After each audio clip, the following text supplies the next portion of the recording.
everyone, we're just going to wait 30 seconds to let people join in.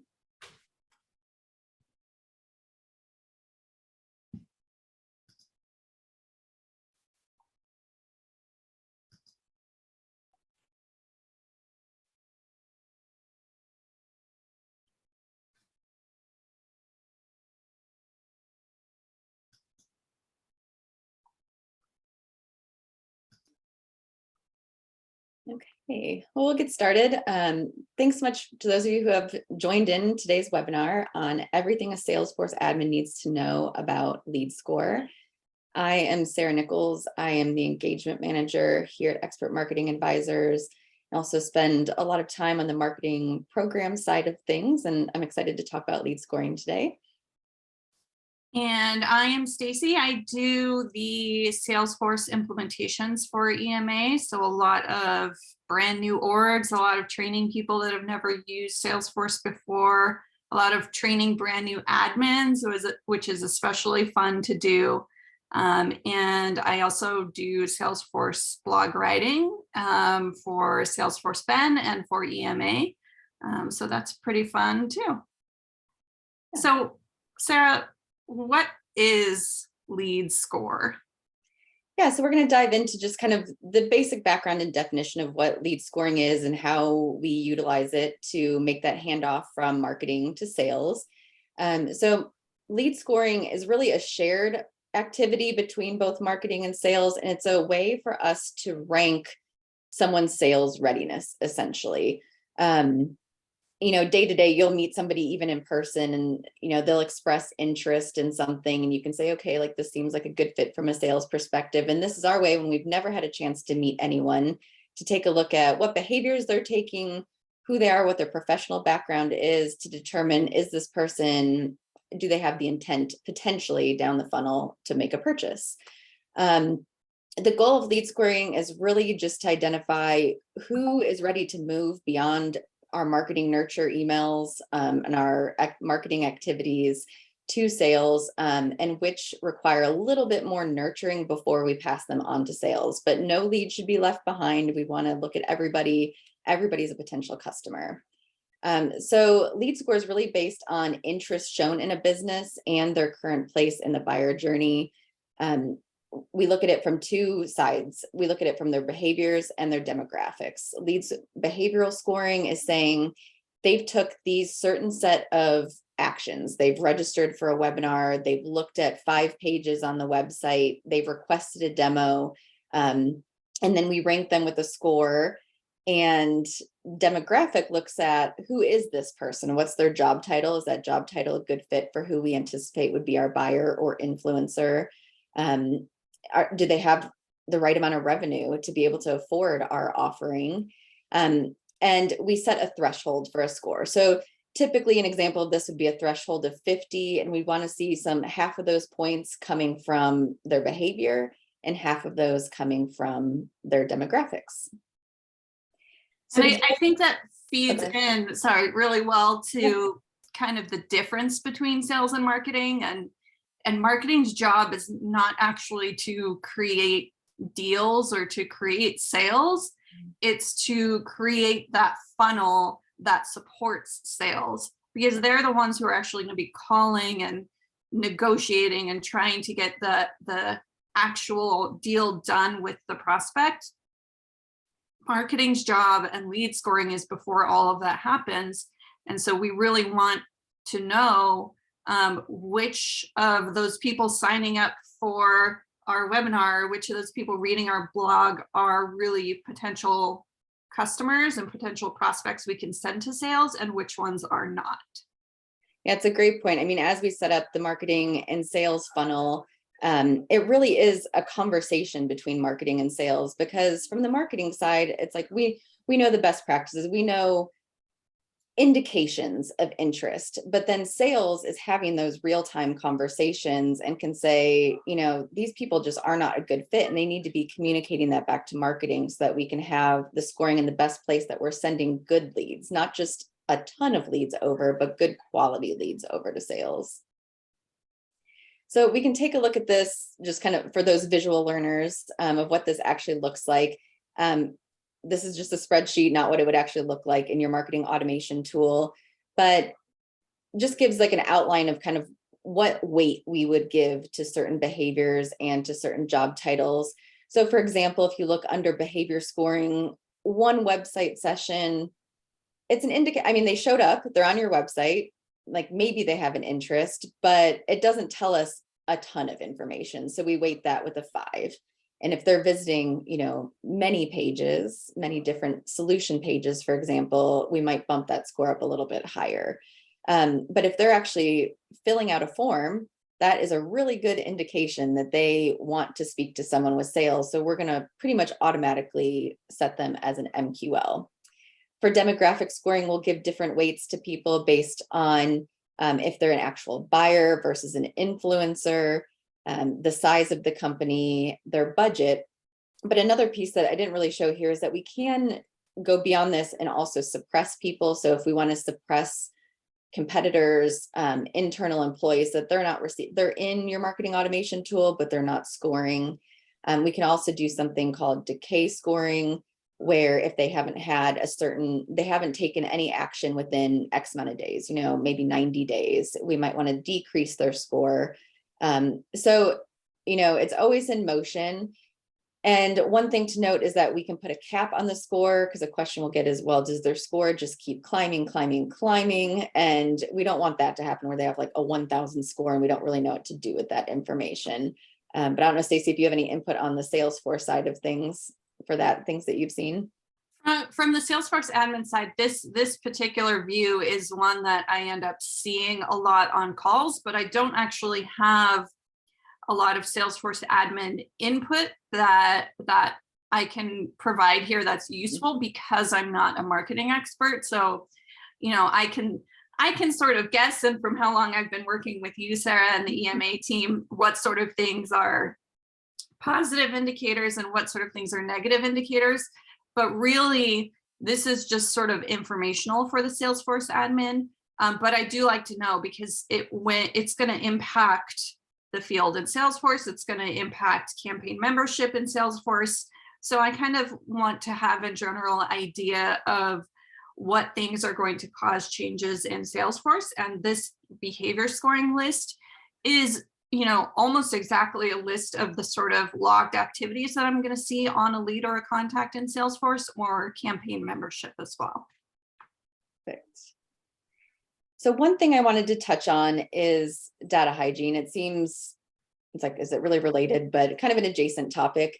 We really want to focus in on data quality and data completeness at the point of data capture. So creating those required fields on your forms, volume is great, but if you have a bunch of leads and you don't know any valuable information about them, then what do you really do with it?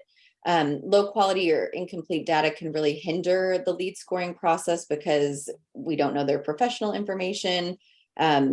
And the way that we go about, if you already have a ton of data, you want to look at data hygiene, we can focus on verification and validation. So a way to do this is just augmenting existing lists that you have using tools like ZoomInfo, Seamless, Crunchbase. I mean, they can help with kind of filling in some of the gaps of existing data, and then setting yourself up for success as you capture new data moving forward.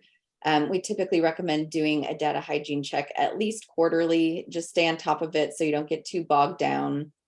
And then another thing is really reassessing your lead scoring parameters fairly regularly.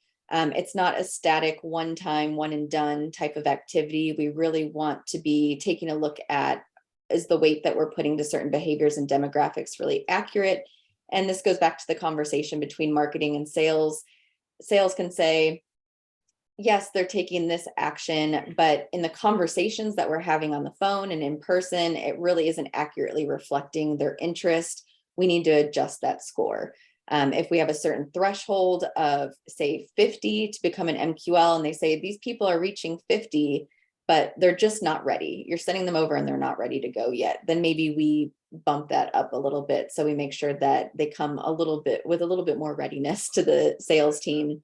And then, are your demographics accurately reflecting who your buyers and influencers are?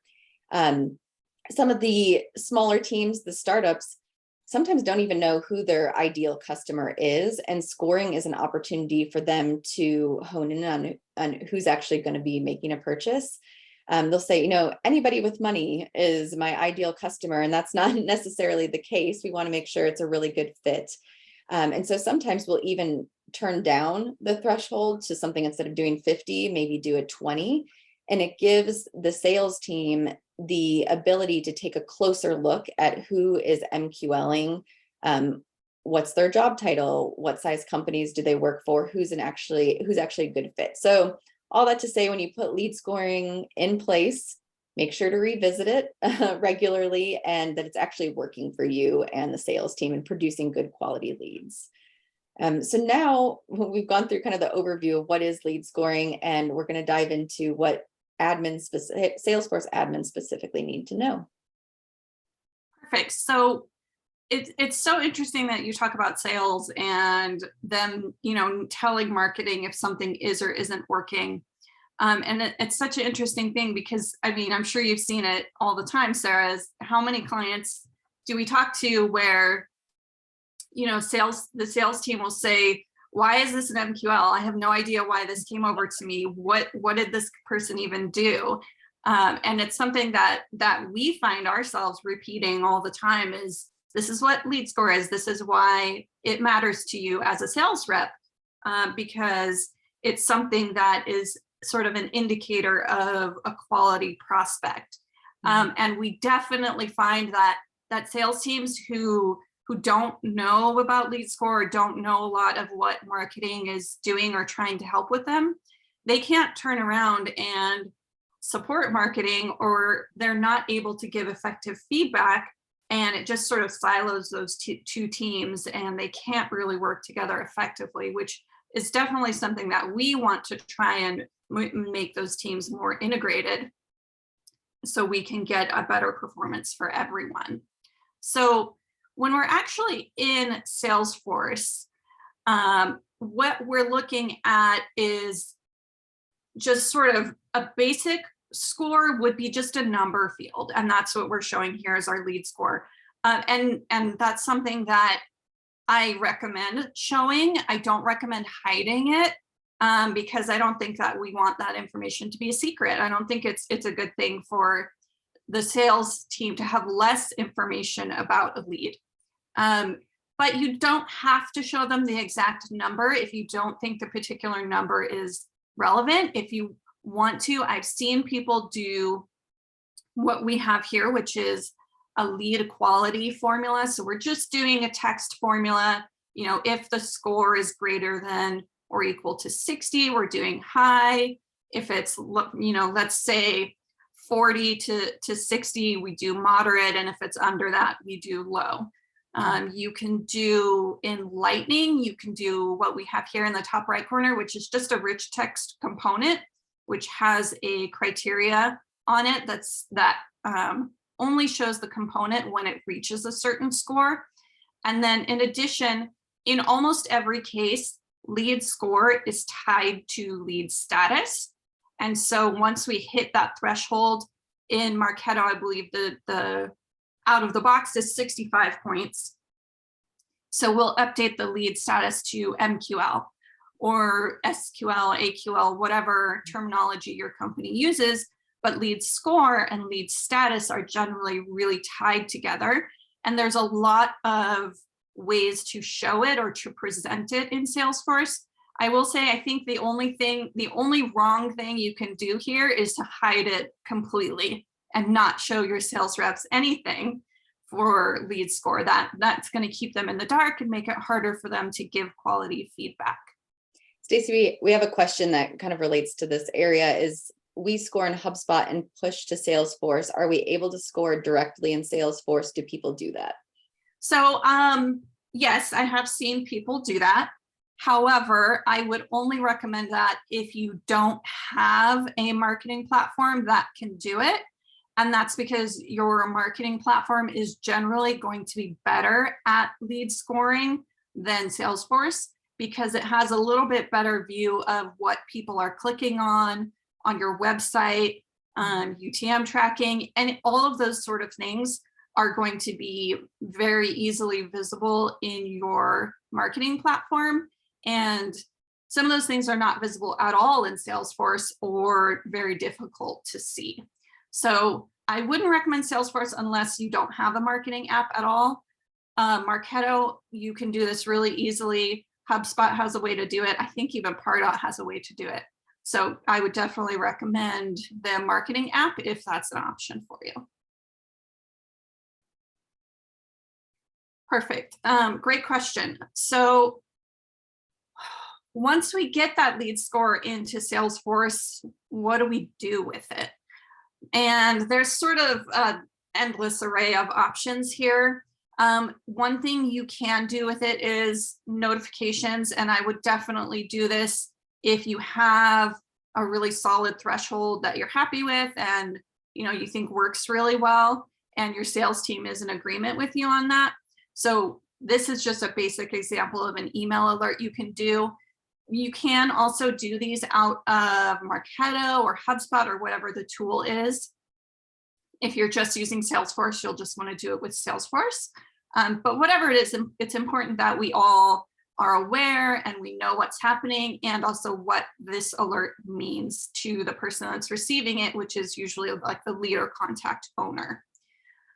The other thing we can do is list view filtering. So in your list views, you can actually, as long as the field is there, you can set a filter that says, here are all of my leads, or here are all of my contacts with a score of 60 or higher, and the status is not disqualified, or however you want to. But we need the field to be in Salesforce so that we can actually filter with it. And then the same thing goes for your reports and dashboards. What's really interesting if you do a report and dashboard is you can see that follow-up. You can sort of look at all of your leads that have a high score and see what status they're in, and sort of see, are people updating them? Did they reach out? Did they follow up? Are they actually working on the things that we sent them? And that's going to be a big indicator to you. Even if you don't get, verbal immediate feedback from sales, if they're not working on the stuff that you're giving them, that's something to investigate. Are they not having enough information? Are they just not logging into Salesforce? That's something that you'll want to look at. And then finally, oh, go ahead, Sarah. Sorry. We have seen too, the kind of question, this is scoring in a sense is almost bi-directional, in the sense that if sales says, this person is disqualified, there's no potential there ever, then we can just disqualify them. But what if they're just not ready yet? And that's where sales can hand it back to marketing, and we can reset their score and let them essentially just bubble up again, nurture them, and then maybe down the road, they're ready again to meet with sales. So it's great to have the ongoing conversation with sales about why they're disqualifying people. Do we need to send them back into the marketing automation tool for nurturing? Or do we just kind of say, close lost and, walk away? That's such a great point about communications, because one thing I have seen happen is sales reps will just disqualify leads and they don't put in a reason. And then marketing just sees it's disqualified and they don't really know why, but what will happen is sales will keep disqualifying. And then eventually sales will be unhappy and they'll start complaining about all these bad leads they're getting from marketing. And it turns out they have been, like, let's say, disqualifying partners or vendors the whole time. And this could have been solved really easily by someone in sales saying, hey, just don't score everyone with an optive email address because they're a partner, and we don't ever want to MQL them. We could save so much headache for sales by getting rid of those things for them, but only if we know what they want us to filter out. And we did get one question. Is it better to send those email alerts that you mentioned through Marketo, or is it better to use Salesforce? Or I would say, any marketing automation tool? Yeah, I would say if you have Marketo, use Marketo, because Marketo is going to be the first system that knows, and then it will sync to Salesforce. however often your sync is set up to run. Usually I think Marketo's every 15 minutes or so. But I would say definitely do it from Marketo if you can. And if you can't, or if you're not trained or you don't have the ability to set it up in Marketo, then you can go ahead and use Salesforce. Okay. Okay, so let's see. We have one more question. Do you think that lead scoring should be more affected by ABM as we get more accurate AI intent-based data? Is this fully obsolete going forward, or do you think there are weights you should add in regarding external intent? Okay, so ABM, for anyone who's not familiar with it, is account-based marketing.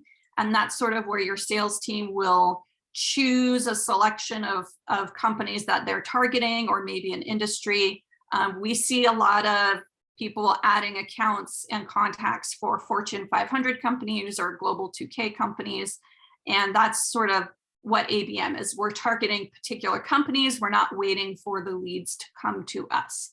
So lead scoring, I think, still has value with an ABM model because we still know, even if, you know, everyone's company is a little bit different with the type of intent and the score that we apply to those different actions, we know that when they come to us, that is a better indicator than when we just randomly pick.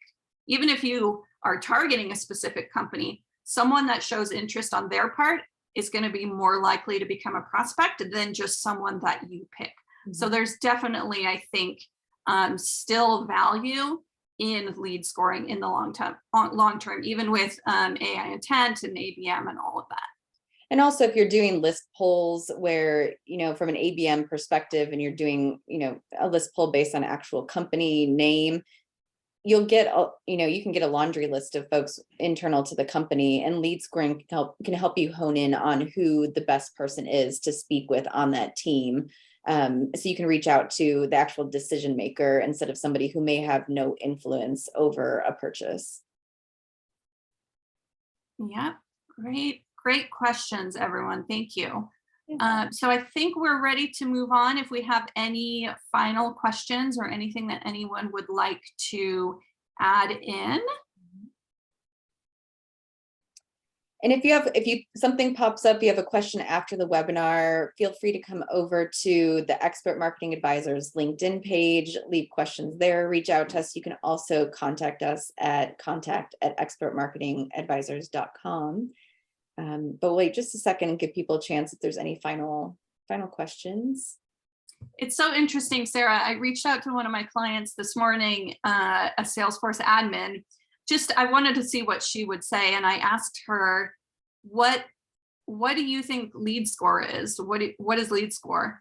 And she just said, oh, it makes things MQLs. And it was kind of interesting because that's sort of exactly what I expected to hear, and what sort of some Salesforce admins think it is it doesn't really impact Salesforce. It doesn't matter for us. It just gives us MQLs, and that's all we need to worry about, which is really only like a small part of the picture. So I think it's something that's really interesting because as Salesforce admins, we don't have a lot of input in what causes an MQL or what causes the score to go up and down, because we're not the marketing experts, but we are the system connectors, and we're the ones, you know, sort of helping and training in Salesforce itself as a system. So I think it's really important to be educated about important things in platforms that connect to Salesforce. That's a great point. And we're going to revisit a question real quick because we missed the answer. She said, I missed the answer to my first question for a phone call. We score in HubSpot and push to Salesforce. Are we able to score directly in Salesforce, or do people do that? Let's kind of revisit that. Yeah, so the answer to that one is that I would always use the marketing tool to do scoring. If you have a marketing tool, I would only ever use Salesforce for scoring if you don't have a marketing tool at all. And that's because, you're welcome, because the marketing tool is just going to be better at it.